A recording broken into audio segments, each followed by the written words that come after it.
Recoucou, on se retrouve pour la suite de ce petit pantalon.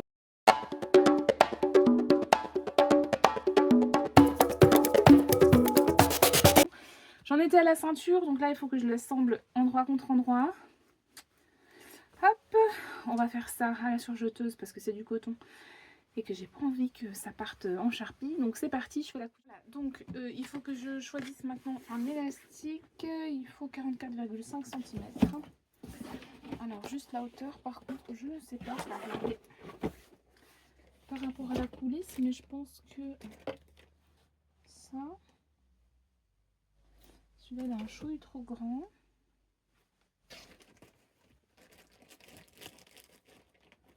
Hop, sur celui-ci. Ouais, celui-là il est parfait. Hop, donc il m'en faut 44,5 cm.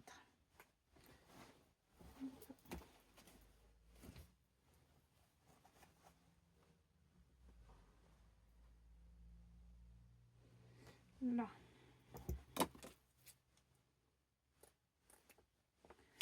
Voilà.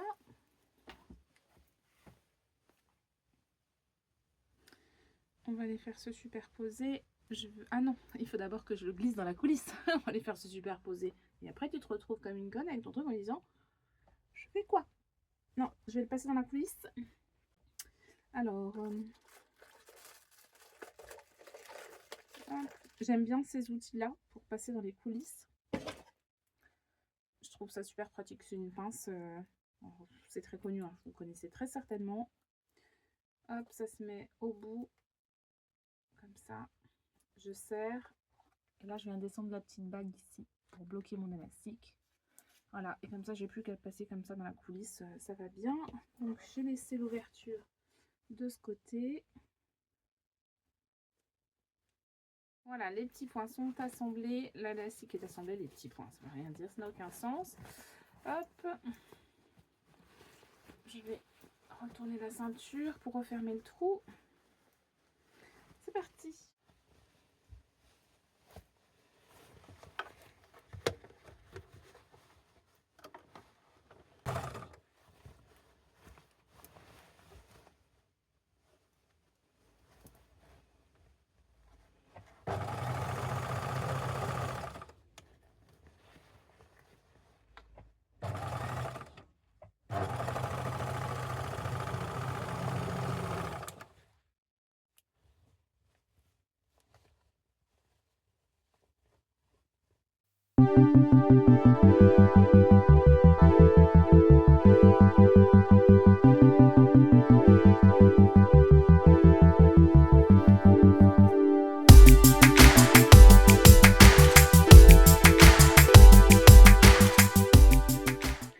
Et coucou, je suis présentement en train d'assembler un patron pour un test. Donc comme c'est un test, je ne sais pas si je peux en parler ou pas. Je vais vous montrer, je flouterai de toute façon les éléments. Il s'agit d'un pantalon. Elle l'a dit dans sa newsletter, donc je pense que je peux le dire. Il s'agit d'un pantalon et c'est pour la marque Evelyn Pattern. Voilà. Donc là, je suis en train d'assembler le patron. Je vais le découper et ensuite, je choisirai un tissu dans mon atelier pour pouvoir faire une toile. Voilà, une toile pour tester un petit peu le fit et puis ajuster ensuite.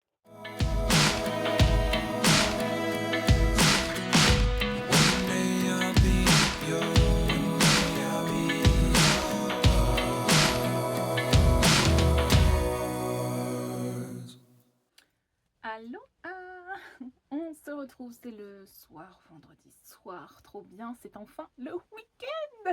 Je suis trop contente. Programme de ce soir, j'allais vous montrer, non je ne peux pas. Le pantalon que je suis présentement en train de tester pour Evelyn Pattern, c'est une tuerie. Ce pantalon, je vous le dis direct, là j'ai cousu ma toile, je l'ai testé. Donc je l'ai fait en deux tailles, donc j'ai fait un 42 à la taille et un 40 aux hanches. J'adore. Et en fait, c'est une coupe hyper flatteuse pour toutes les morphologies. Vraiment. Donc écoutez, il ne sera pas encore sorti quand sortira ce vlog. il est prévu en sortie, me semble-t-il, autour du 20. Quelque chose comme ça. J'espère que je balance pas des infos que j'ai pas le droit de donner. De la vie, elle s'emballe. Ouais, donc c'est comme ça. T'avais pas le droit de dire ça, Sonia. Ah. Bon, je vais pas donner de date précise, je dis autour du 20, hors taxe. Voilà, on rajoutera la TVA, on verra la TVA à combien. Hein. Donc, il faut que je le termine. Il me reste la boutonnière à faire et le bouton à poser. Coudre la partie de la ceinture aussi à l'intérieur, ça peut être pas mal. Et les ourlets. Voilà, je vais aussi en profiter parce que je l'avais complètement oublié, mais ça peut être bien aussi que j'ai un pantalon supplémentaire et de mettre un bouton sur ce pantalon. Alors, qu'est-ce qui te prend, Sonia? T'as trop de pantalons? Non, ce serait quand même vachement cool d'avoir ce petit jean en plus. Et puis alors en plus avec mon top Tanita. Pas Tanita, je n'arrête pas d'appeler ce top Tanita. Ce n'est pas le top Tanita, c'est le top Sophia rouge. Ça sera juste canon. Même mon sweat cœur rouge, il serait canon avec. Donc Sonia, mène-toi les fesses. Hein. Fais-nous donc aussi les ourlets et la boutonnière. Bon voilà, je vais me lancer là-dedans. Et puis, je vous retrouve après si j'ai encore un peu d'énergie pour coudre ou me lancer dans un autre projet. Je vais partager avec vous ce moment extrêmement angoissant que se trouve être la réalisation de la boutonnière. C'est la touche finale qui peut tout foirer. Donc, je vais partager ce moment avec vous. Peut-être que je change le bouton, je pense. Oups. Donc pour les boutons, je vais prendre les petits boutons jean, on voit rien. La The Jean que j'avais pris chez Emma. Je sais pas si elle en a encore sur sa boutique. Mais c'est des... Merde. Pardon.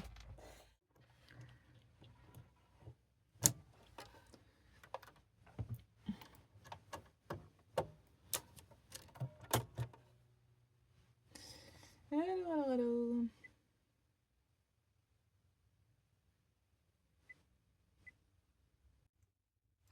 On est plutôt pas mal. Alors, merde. Je sais plus dans quel sens ça va. Ça monte, ça descend. Non, ça part. Ça monte. Ça fait l'autre côté. Tac, tac, tac. Oh, faut que je... Là, cette fois-ci, je pense qu'on est bon.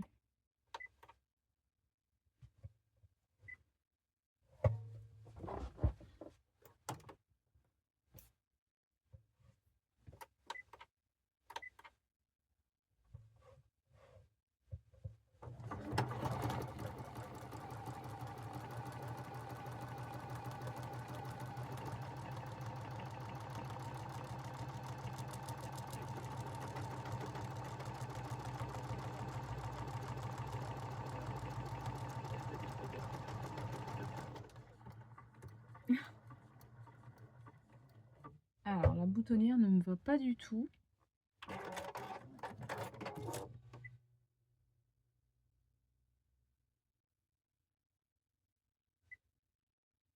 Ouais, la 2 est plus dense. Vous voyez, en fait, ça me fait... Attendez, il faut que je déplace la lampe, comme ça on y verra mieux. Ça fait quelque chose de très large ici. Je voudrais que ce soit plus serré parce que sinon les petits fils vont sortir et ça va... Je vous montre même pas du bon côté. Voilà. Là, on voit. C'est pas assez serré, les points. Donc je vais essayer une autre boutonnière.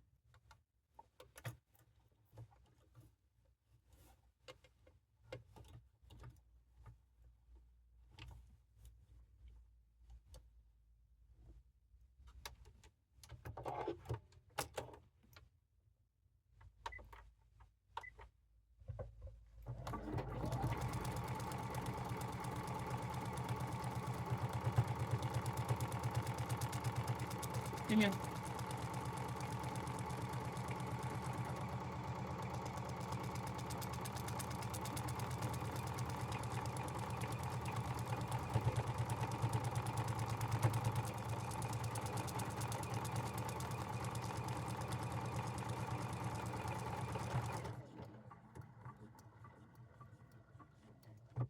C'est beaucoup mieux. Voilà, c'est beaucoup mieux en fait. Donc on voit sur le premier que les points étaient assez espacés. Voilà. Et sur le deuxième, en fait, il passe carrément 3 fois de chaque côté. Donc on a quelque chose de beaucoup plus dense parce que bon, comme on voit, c'est quelque chose qui s'effiloche beaucoup.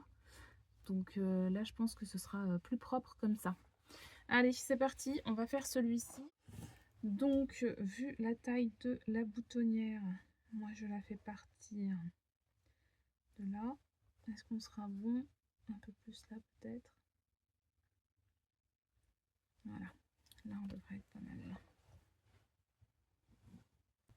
C'est le moment de vérité. Est-ce que je vous filme ça ou pas? Allez, je vous filme.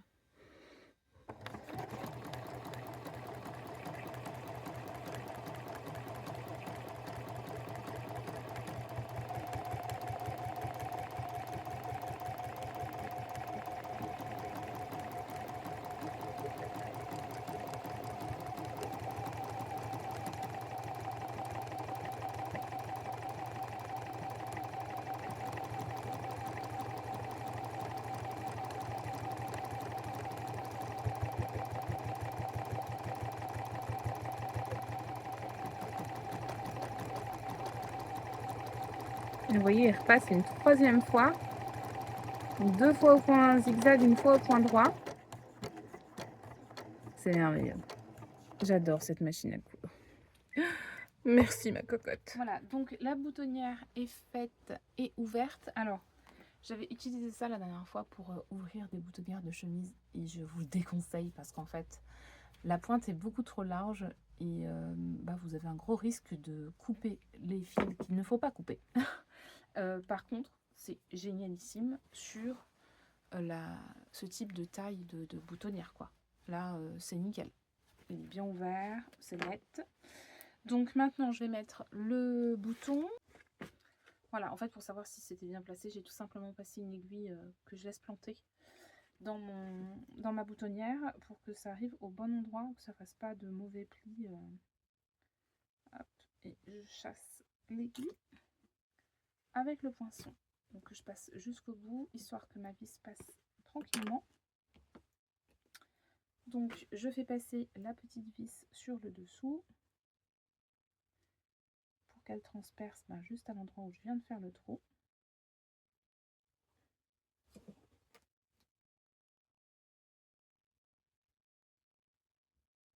Voilà, donc là en principe il faut donner un coup de marteau ou un coup de pince. J'ai en principe la pince qu'il faut. Bon, le bouton est posé. Coucou. Me revoilà dans l'atelier. J'ai terminé la toile. Je peux vous montrer le haut. C'est vraiment une toile et elle sera pas portable, hein, clairement. Voilà, j'ai fait le bouton là. Hop, voilà, avec la boutonnière. Ça m'a permis de me dire que j'avais fini le projet. Je ferai pas l'ourlet. Franchement, ce tissu, il ressort super beau à la vidéo. Il l'est beaucoup moins et surtout il n'est pas du tout agréable à porter, il est très sec, on dirait vraiment un tissu d'ameublement, quoi. Donc je le garderai pas, mais voilà, ça m'a permis de faire ma toile. J'ai terminé mon pantalon. Ouais, tout arrive, mesdames et messieurs. J'ai terminé mon pantalon, j'ai galéré à mettre le bouton. Tout ça parce que j'ai eu la flemme d'aller chercher le marteau dans ma cave. Voilà. Du coup, j'ai essayé avec des outils qui n'étaient absolument pas adaptés. J'ai défoncé le bouton. Il est coquet, il est bombé maintenant, je ne sais pas si vous voyez. Voilà. Bon, pour l'instant, il tient. Hein, le jour où il tombe, je le remplacerai. Et puis voilà, j'ai fait l'ourlet en bas. Alors, je trouve que en termes de longueur de jambe, on est vraiment juste. Je crois qu'elle a une stature à 1m68 chez Clématis Pattern. Je fais 1m65 et c'est trop. enfin, c'est vraiment très juste, quoi. Ou alors, il faut vraiment que je mette pas de talons, que je laisse à plat. Et j'ai fait l'ourlet recommandé. Donc, je pense que sur mes prochaines versions, je rallongerai un petit peu, histoire d'avoir de la marge. Parce que là, si je mets des talons, clairement, on a l'impression que je vais aux fraises. Ça fait une longueur bâtarde. C'est ni 7/8e, ni assez long. Donc, voilà. Bon, je mettrai le plus souvent, du coup, ce pantalon avec une paire de baskets. En tout cas, j'en suis super contente. J'essaye de vous filmer un petit moment où je le porte pour vous montrer ce que ça donne. Je vais aussi essayer de faire des photos. Ouais, ouais, je vais essayer de faire des photos pour mettre sur Instagram, mais je ne promets rien. Du coup, j'ai fait ma toile. Il faudra que je fasse ma version définitive. Et pour ce faire, j'ai commandé en méga urgence express un tissu chez Cédric qui va me faire partir. Donc voilà, j'attends de recevoir ce tissu pour pouvoir coudre ma toile définitive et faire de jolies photos. Eh bien, je vais enfin m'attaquer à la robe Bonnie. La robe Bonnie. On va y aller, hein. Je commence par ça puisque du coup j'ai ma machine là qui est enfilée, enfin ma machine là, ma recouvreuse qui est enfilée en blanc et que le reste c'est pas du tout enfilé en blanc. Donc pourquoi je commence par ça? Bah franchement, je sais pas. Aucune idée. Aucune idée. On pourrait commencer par la blouse Alban, puisque là c'est en bleu. Allez, on commence par Alban. Pour m'accompagner dans ma couture, je vais choisir une vidéo et aujourd'hui je choisis la queen des présentations de nouveaux patrons. J'adore, souvent imiter, rarement égalé. C'est Aurore, voilà, elle me fait rire. Elle est cash, elle dit ce qu'elle pense, elle présente les patrons plutôt bien en donnant des détails. J'aime bien mettre ces vidéos pendant que je couds et découvrir les sorties que je n'avais pas vues passer. Cette chemise romance, elle est disponible en PDF. Alors la première chose que je vais faire, c'est couper du coup le thermocollant pour chaque pièce. Je vais prendre un thermocollant blanc parce que du coup j'ai quand même voilà, les broderies qui sont là. Je verrai comment est-ce que je fais au final. Si je peux, en tout cas, j'ouvrirai le thermocollant en dessous, je le découperai pour pas que ça fasse moche. Après, bon, si les pièces sont doublées, au final, ça fait, on voit la rayure en dessous, donc peut-être que le thermocollant blanc, ça peut le faire. On va tester, on va voir. Donc, je démarre. Il faut positionner le devant sur l'empiècement dos et coudre et surjeter les coutures d'épaule. C'est parti. C'est coudre du tissu rayé. Ça défonce les yeux. Là, ça va encore, vous êtes loin. Mais je suis juste devant, dès que je bouge les pièces, ça me défonce les yeux, mais à un point. Ça va être sympa cette couture. Alors justement, j'ai Aurore qui présente la blouse romance de Cécile, le Graoli qui couvre. Donc je voulais revenir sur cet épisode, l'épisode dernier, où ben, j'ai expliqué concrètement la raison pour laquelle jusqu'à présent je n'avais pas franchi le pas pour coudre cette marque. La grande majorité a compris ce que je voulais dire et je vous en remercie. Je remercie également Cécile qui est intervenue, qui a pris contact avec moi, avec qui on a pu discuter, échanger et lever le malentendu. Voilà. Donc certes, elle l'a dit elle-même qu'elle pensait que voilà, si 3 fois elle n'avait pas eu de réponse, elle aurait eu les mêmes conclusions que moi, mais que c'était pas du tout le cas. Donc voilà. On va tourner la page là-dessus. On a pu échanger. J'ai vu que en tout cas c'était pas sa volonté. Donc voilà. On passe à autre chose. Mais voilà, je tenais à revenir là-dessus, comme ben, j'en ai parlé avec vous la semaine dernière. Eh bien, je clôture cette conversation aujourd'hui avec vous et je vous donne les dernières informations. Voilà. Et soit dit en passant, je suis désolée si ça déplaît à certaines, mais c'est comme ça, j'ai besoin d'être honnête, j'ai besoin de dire les choses. Je suis pas là pour nuire à qui que ce soit, bien au contraire, je préfère mettre en avant les gens, les entreprises, les créatrices, les youtubeuses, voilà. Je préfère mettre en avant les femmes notamment, qu'on soit solidaire, qu'on s'entraide. Je préfère, voilà, ce mood-là plutôt que de descendre. Voilà. Par contre, si j'ai quelque chose à reprocher ou quelque chose qui me chagrine, eh ben, je suis obligée d'être honnête et de le dire malgré tout, en essayant d'être la plus diplomate possible. je continue d'enfiler ma machine et décidément, je suis très bavarde, j'ai envie de beaucoup vous parler. J'en profite pour vous donner une petite astuce, alors que je pense qu'il y en a beaucoup qui doivent connaître, mais on ne sait jamais. Je vous mets sur le côté parce que j'ai fait une petite vidéo à ce sujet. Quand de temps en temps, vous avez un problème d'échelle sur un de vos patrons, il faut aller dans les paramètres de votre imprimante. Donc je vous montre où aller pour trouver justement ce paramètre-là.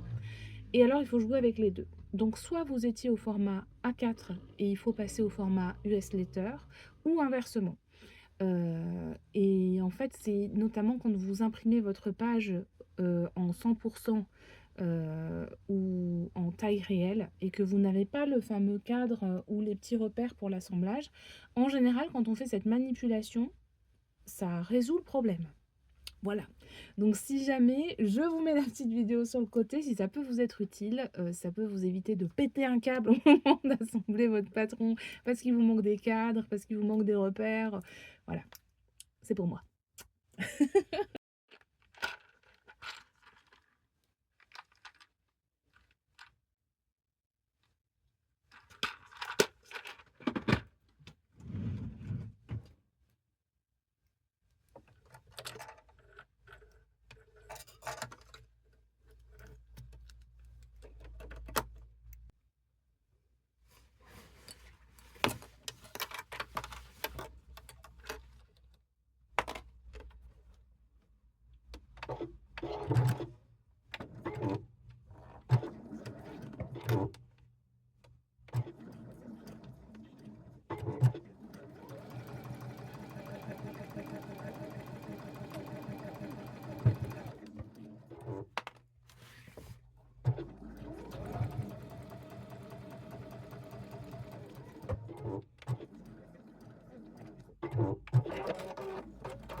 Voilà, donc là, j'en suis à la fameuse patte de boutonnage et au col. Donc, j'ai assemblé à 1 centimètre les deux côtés. On arrive au moment fatidique où il faut couper au milieu et faire les petites pattes doigts.